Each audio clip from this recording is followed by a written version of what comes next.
নগনাথক ইয়াত উপস্থিত আছে কি উদ্দেশ্যৰে আপোনাৰ উপস্থিত মই গোটেই বড়োলেণ্ড অঞ্চলত যিমান আমাৰ ধৰ্মীয় অনুষ্ঠান আছে তাতে গৈ পেলাই যি আমাৰ বড়োলেণ্ড অঞ্চলত শান্তি ঘূৰি আহিলে আমাৰ অঞ্চলত যি উন্নতি এতিয়া চলিছে এইটো ঈশ্বৰৰ কৃপাতে হৈ আছে গতিকে যেহেতু মই বিভিন্ন ধৰ্মীয় অনুষ্ঠানবিলাকত গৈ আছোঁ আজি আমাৰ এই চৰাইবিল সমষ্টিৰ আণ্ডাৰত নাম্বাৰ 1 লটামাৰী গাঁৱত যে Santhal mission of northern search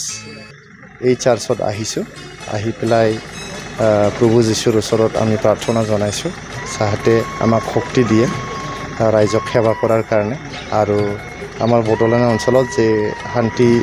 আহিছে এতিয়া এই শান্তি যাতে চিৰস্থায়ী হওক চিৰযুগমীয়া হওক এইটোকে আমি ঈশ্বৰৰ ওচৰত প্ৰাৰ্থনা জনাইছোঁ আৰু ৰাইজৰ ওচৰত মানে আহি পেলাই ৰাইজৰ আশীৰ্বাদ বিচাৰিছোঁ ৰাইজ সকলো আমি ইয়াতে একগোট হৈ পেলাই প্ৰেয়াৰ কৰিছোঁ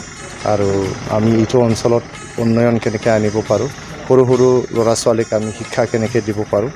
আমাৰ গৰীব দুখীয়া লোকসকল কেনেকৈ উঠি আহিব পাৰে ইয়াৰ ওপৰত আমি বিস্তৃতভাৱে আলোচনা কৰিছোঁ আৰু যিহেতু এই চাৰ্চটো অলপ মানে জৰাজীৰ্ণ অৱস্থাত আছে এই চাৰ্চটো ভালকৈ মানে বনাই উলিওৱাত আমি UPPL দলৰ তৰফৰ পৰা আমি সহায় কৰিম বুলি আমি আশ্বাস দিছোঁ প্ৰমোদ বড়ো ছাৰৰ নিৰ্দেশত আৰু আমাৰ পাৰ্টি নেতৃবৃন্দৰ নিৰ্দেশত গোটেই বড়োলেণ্ড অঞ্চলত ঘূৰি ঘূৰি য'ত সমস্যা আছে এই সমস্যাবোৰ সমাধান কৰাৰ কাৰণে চেষ্টা কৰিছোঁ যেহেতু আমাৰ চিফ ছাৰে আমাৰ বড়োলেণ্ড অঞ্চলৰ যি ধৰ্মীয় অনুষ্ঠান আছে এইবিলাকৰ উন্নয়নৰ কাৰণে এটা স্কিম লৈছে এই স্কিমৰ নামটো হ'ল আলাৰী চেৰাং এই আলাৰী চেৰাঙৰ নামত 2 লাখ টকাকৈ এটা চাৰ্চ মন্দিৰ মছজিদ এইবিলাকক দিয়া যায় গতিকে আমি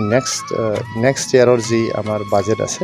এই বাজেটত আমি এইটো চাৰ্চৰ কিবাটো ধৰি দিম আৰু আলাৰী চেৰাঙৰ আণ্ডাৰত আমি অনুৰোধ জনাম চিফ ছাৰক এই চাৰ্চৰ কাৰণে যাতে আলাৰী চেৰাঙত 2 লাখ টকা ধাৰ্য কৰে এইটো আমি অনুৰোধ জনাম